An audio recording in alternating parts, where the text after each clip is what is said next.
over, so I've answered. We're going to talk about Hulk and why he has become the perennial sideman of the MCU.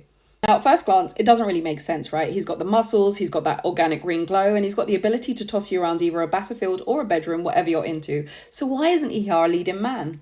Now, unlike our arachnid amigo Spider-Man, Marvel actually own the rights to Hulk, so they can produce the movies. They didn't at one point. So in 2003, when the movie directed by Ang Lee came out, that was under Universal. But by 2006, they hadn't produced a sequel, and so the rights reverted back to Marvel.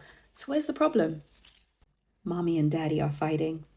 The problem is Universal still have first look distribution rights. That means when Marvel produce the movie, they have to go to Universal for the distribution, and Universal have first refusal.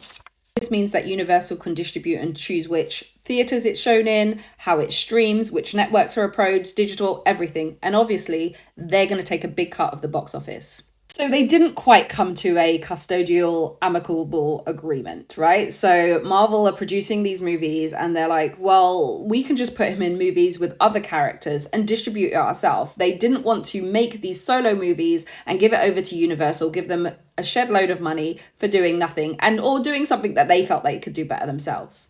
It kind of felt like all was lost, right? It was like there was this agreement, and if you look at certain places on the internet, it seemed like, oh, this first look distribution rights was in perpetuity until some amazing soul dug out an SEC filing from 2006, and I'm going to show it to you.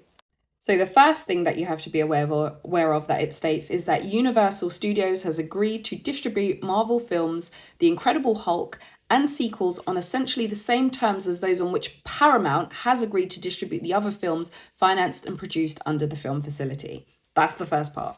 Then if you look at Paramount's distribution terms, it says, Paramount shall have the right to exercise its Paramount distribution rights with respect to each picture for an initial period of 15 years commencing on the initial theatrical exhibition of such picture.